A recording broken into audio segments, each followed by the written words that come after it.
Coach, do you want to make an opening statement or just take questions? I'll let you guys ask questions. How happy were you to see how they finished the game, not just take the lead, but We only had one. We had one bad offensive execution. One. That's it.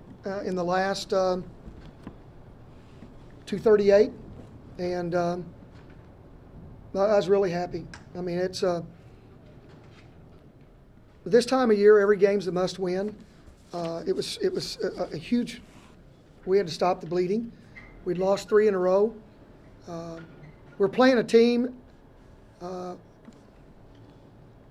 I felt like was kind of hot, and guys, I don't mind telling you. Anytime I play a team coached by Greg Lansing, I'm really concerned. I have the utmost respect for what he does, his preparation, his game preparation. I yell something and he tells his team what we're running, and he's always done a good job in every game we've ever had. Look at this year; it's no exception. Overtime came down to the final seconds here, and it's just another Lansing-Henson battle, which has come to be almost like watching Friday the 13th. It's not really fun until the ending comes up and they show who the director was. Barry, in the last 10 minutes or so, Indiana State became relatively one-dimensional offensively. And what was your defense doing to kind of force them to take a lot of jump shots and not get as many post touches as they got earlier in the game? Well, I don't know if they became one-dimensional because we weren't counting on Page making 3 threes. So I think, guys, I thought they made great adjustments because Page made 3 threes. Scott couldn't get an open look. I mean, we just tried 4 for 15. That was our whole deal. Make him work as much as he has to work. And I think I've got a man crush on Clemens. I don't mind telling you. I just told him at the end of the game, I want to be able, when he applies for a job, I hope I can be on his reference sheet because I think he's a winner. He's a champion. Scott wasn't going to get a look. They did a good job of getting the ball in bounds. I thought Bell, Greg ran a play there late where they got it to Bell. He got fouled, made the free throws. They knew what they were doing because Greg knew we couldn't dig off Page now, and he got the ball inside. So they may have shot jump shots, but I think that's what was available, to be honest. And give Page credit. He made them he made big shots when they had to. How much did Bull affect the game besides the 6 blocks? You guys saw it. I mean, that's the best I've seen Teak Bowl play, and that's what I just said on the postgame radio show. It's not the 6 block shots. It's how many shots he altered. I mean, he got 2 traveling violations down there because guys were scared to put the ball. Brenton didn't put the ball up a couple of times because he was there, and he stayed on the ground today. Guy, he was phenomenal. He had relatives in the house, and I wish they could come to every game. How much do you think that helped his offense, though? I mean, he's proven to be a good offensive player. Todd, I think you saw today, when we score, when we don't struggle, and we've got one guy, and it's obvious he's just really struggling right now, and we can't get him going. But everybody else today was pretty good offensively. And you saw what we did in the second half. We guarded our butts off, held them to 37%. Didn't guard on the three-point line because of Page, but they shot 23 threes today. And that's one of the things I talked about coming into this game was we have to guard the 3. They've shot 100 threes more than us in conference play. That's a lot. They shot 13 more than we did today. And another instance today for us was Sean Lord and Armand Fletcher, you have to rebound the basketball. They got 1. The 2 of them got 1 the last game. They got 15 rebounds today between the 2 of them, and I thought that was big for us. We said today our leading rebounders would be guards because of what they do from the three-point line. And I lied a little bit. Our second and third and rebounders were 8 and 7. Teak had 11. Anything else for Coach? Okay, guys. Thank y'all.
I'm good. Have Indiana State head coach Greg Lansing make an opening comment for us.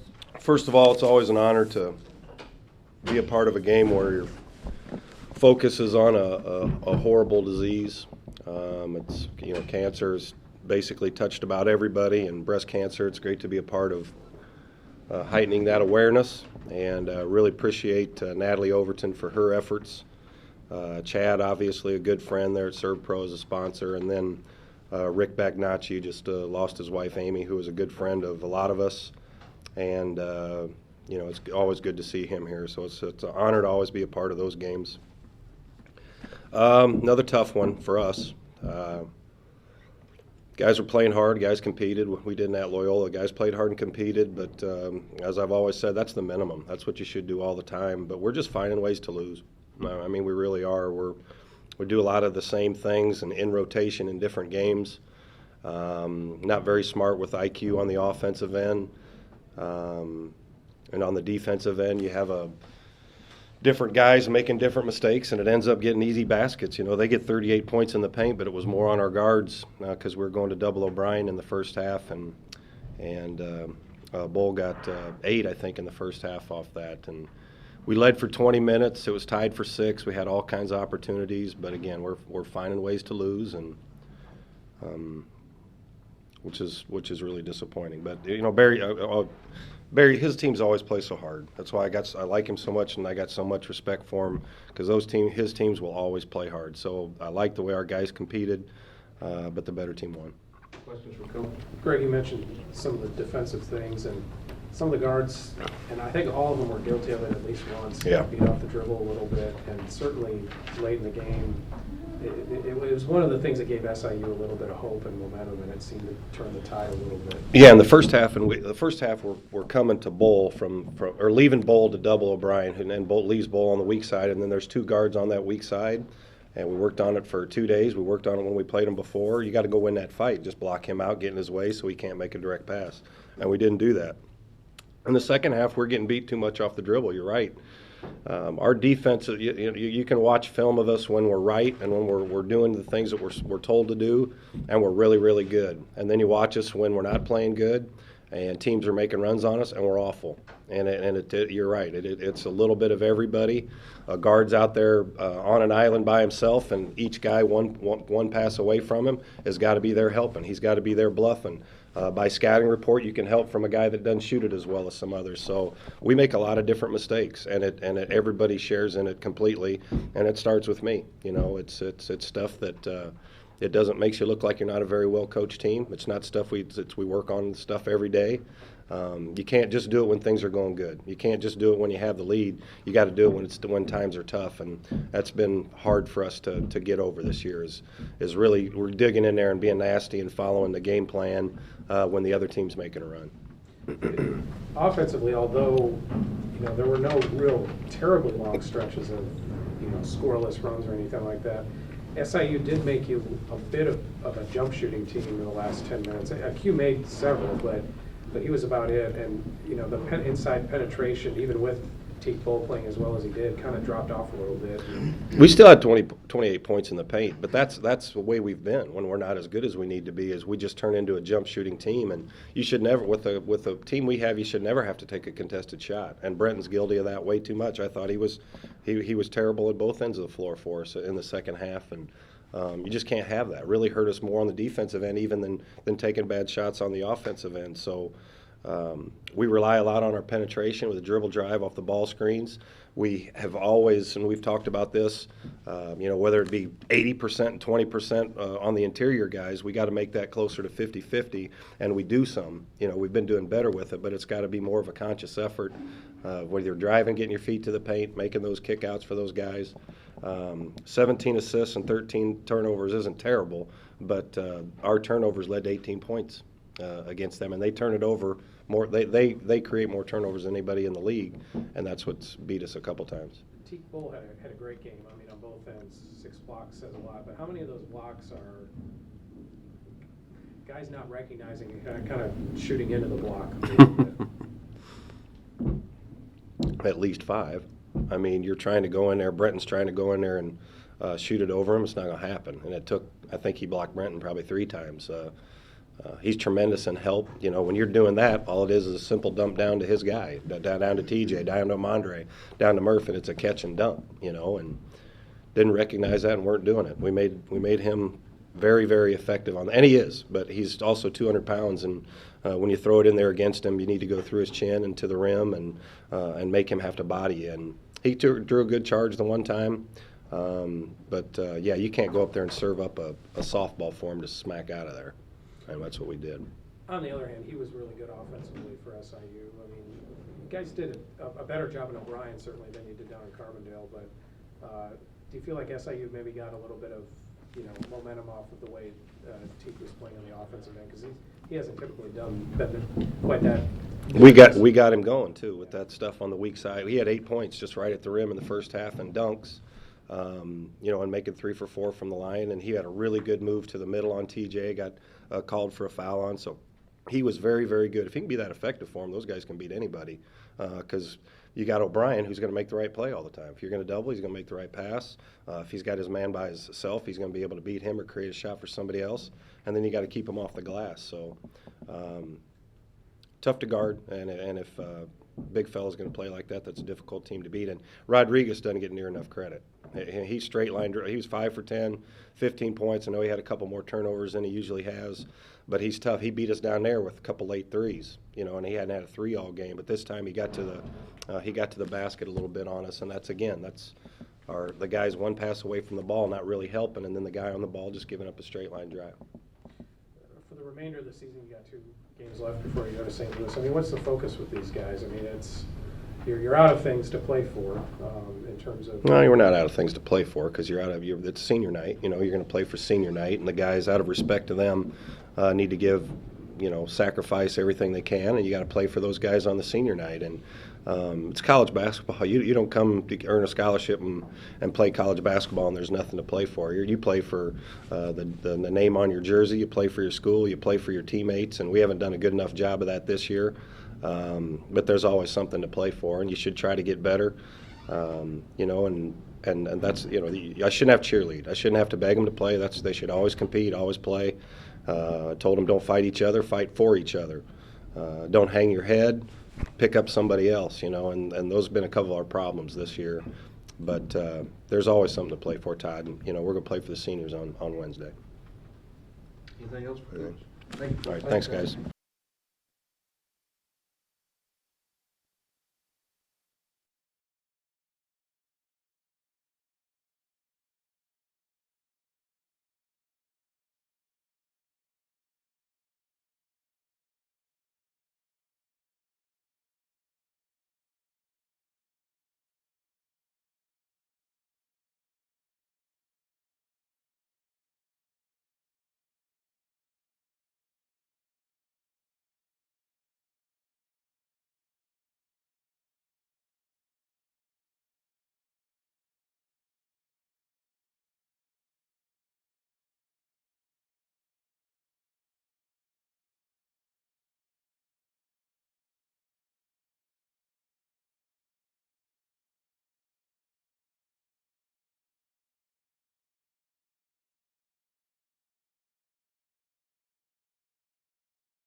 Got a now drenched with Gatorade Matt Van Soy and TJ Bear.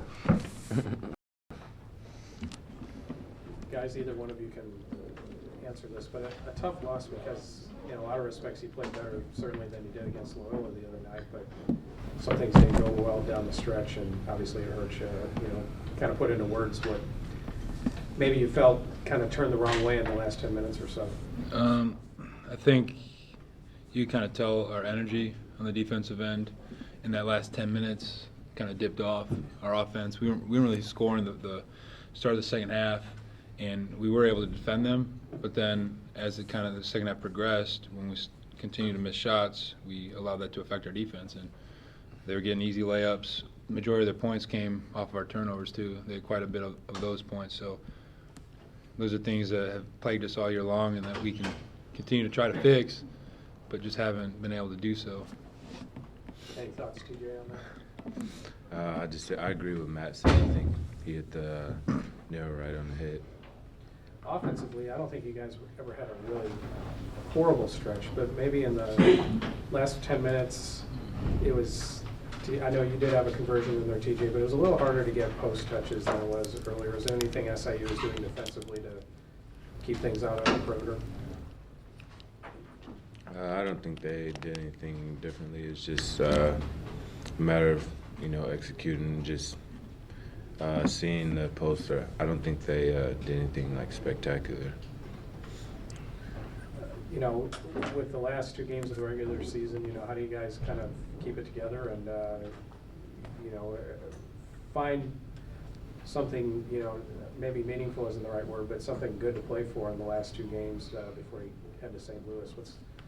As seniors, what are kind of your thoughts on that? I'd like to see us have momentum to get into St. Louis and ready to play, and be a hot team coming in, playing Thursday, to be ready for that opportunity, to not I hope the season's over, I kind of want this to be over, that kind of mentality, because sometimes teams, I was on a team both years at the Citadel where we were, oh man, well, 3 games left, let's get it over with, once the season's over, let's do this, and that was the mindset of those guys, and I don't want us to stoop to that level at all. I want us to kind of go into St. Louis like, well, anything can happen.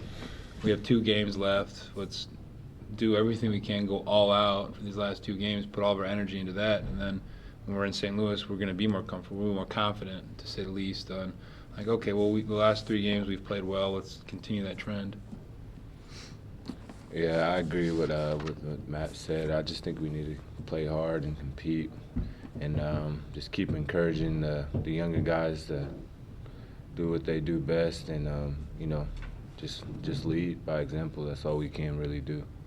Do you guys sense that there's any thought that guys are ready to get it over with at all? I mean, is there any sense of that in the locker room? Not one individual in particular, but sometimes if you just have one kind of guy who feels that way, it just ruins the rest of it. And that mindset just doesn't get you ready for games. But I'd say all in all in our locker room, no. I think it's more of like, well, this game, for example, we had them, should have won, and more disappointment after each game. We're kind of like, well, we're frustrated, we're together. But that's a credit to our guys. I mean, being 4-12 in conference, we still haven't hung the towel in, so to speak. I mean, we're still working every day in practice. I mean, even harder each day and going at each other. I mean, our practice prep for this game was one of the better practices we've had in terms of intensity, in terms of what we were doing. So that's obviously promising. I don't see that mindset anywhere in particular. So that's a plus. Any thoughts on that, TJ, at all? All good, Todd? Thanks, guys. All right. Thank